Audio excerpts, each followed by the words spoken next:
শুভ সকাল আমার প্রিয় বন্ধুরা। আশা করছি তোমরা যে যেখানে আছো সকলেই ভালো আছো। আমিও বেশ ভালো আছি। বাঁকুড়া জেলার এক সবুজ ঘেরা গ্রাম থেকে আমি তারা তোমাদেরকে জানাচ্ছি নতুন একটি ব্লগ চ্যানেলে অনেক অনেক ভালোবাসা গো। তো বলতে বলতে বন্ধুরা দেখো, আমি এই যে কপারটা খুলে দিলাম।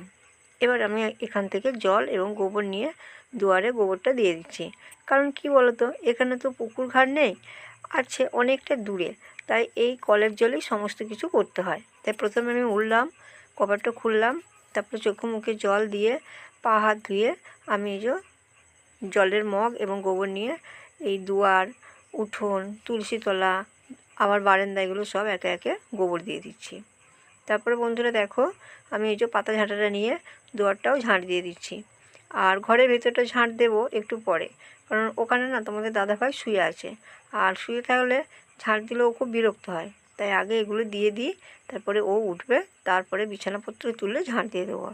আর এই যে বলতে বলতে দেখছো কি ধুলো, আর ধুলো হবে নাই বা কেন, কারণ আমি তো সব সময় থাকি না। সেই কবে এসেছিলাম, প্রায় 22-24 দিন আগে, আবার এই যে আজকে এসেছি। আজকে নয়, মানে গতকাল রাত্রে এসেছিলাম। তো দেখো, এই মাকড়সা আরে অনেক কিছুই হয়েছে। তোমাদের দাদাভাই ঝাড়ে, কিন্তু মেয়ে মানুষের মতন তো অত পারে না না। একটা বাড়িতে মেয়ে থাকলে যেমন ঘর দুয়ার পরিপাটি রাখে, পুরুষ মানুষ কিন্তু পারে না। যার যেটা কাজ, পুরুষরা যেমন বাইরের সমস্ত কিছু কাজকর্ম গুছিয়ে বাগিয়ে করতে পারে, তেমনি মেয়েরাও ঘরের কাজগুলোই, গৃহস্থালিগুলোই ভালো করতে পারে। তো দেখো, বলতে বলতে আমার উঠোনটাও ঝাঁট দেওয়া হয়ে গেল। আর এই যে দেখছো, এখানটাও ঝাঁট দিয়ে দিচ্ছি। ঝাঁট দিয়ে গঞ্জাগুলো আমি এখন এই বাঁশতলায় ফেলে দিচ্ছি। আর এই যে বলছিলাম পুকুর নেই, পুকুর ওই যে আছে, কিন্তু এই যে ইঁটগুলো আছে বলে পুকুরের ঘাটে নামা যায় না। আর ওদিকে হচ্ছে খড়ের গাদা, তা নামা যায় না। ওই পিছনে একটা পুকুর আছে, সেই পুকুরে যেতে হয়। তাই কলের জলেই সব কিছু করে নিই। তারপরে বন্ধুরা দেখো, আমি চা করলাম, চা খাওয়া হলো। তারপরে এই যে আমি চলে এসেছি লাতা দিতে। আর এই যে দেখতে পাচ্ছ, বেশ ঘন করেই লাতাটা দিয়েছি। তারপরে বন্ধুরা, কলের জল এসে গেছে, জলটাও তুলে নিই।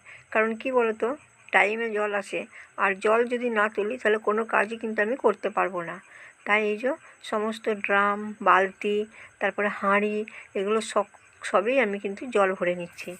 কারণ তোমাদের দাদাভাই যখন থাকে ও অত জলও লাগে না, আমার কিন্তু লাগে। কারণ রান্না বান্না, ধোয়া ধুই, তারপরে এই যে স্নান, কাপড় জামা ধোয়া, বাসি কাপড়, তারপর স্নানের কাপড়, অনেক অনেক জল লাগে। তারপরে লাতা আরে এগুলো তো দিই, তোমাদের দাদাভাই তো অত দেয় না। একটা কাজের মেয়ে আসে, সে ওই একটু করে দিয়ে চলে যায়।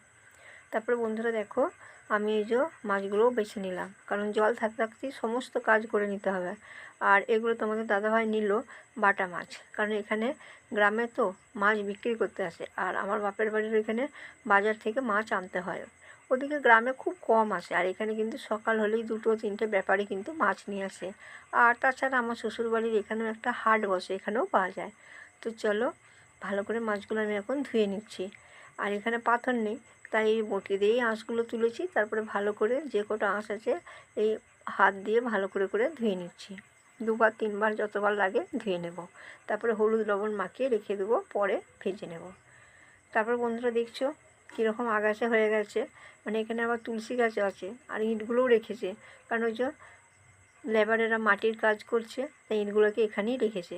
তাই এই জায়গাটা আমি এখন পরিষ্কার করে নিচ্ছি। কারণ কি বলতো, তুলসী তলায় গোবর দেওয়া বা সন্ধে দেখানোর খুব অসুবিধা হচ্ছে।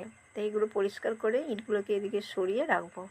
আর এই যে দেখছো নলটা, মানে এটা ওই কলটার সঙ্গে ফিট করা আছে। এখানে কাদা ভিজছে, কাদাতে জল দিতে হয়, তবেই কাদাটার পাট হয়। তোমাদেরকে দেখিয়েছিলাম আগের ভিডিওতে।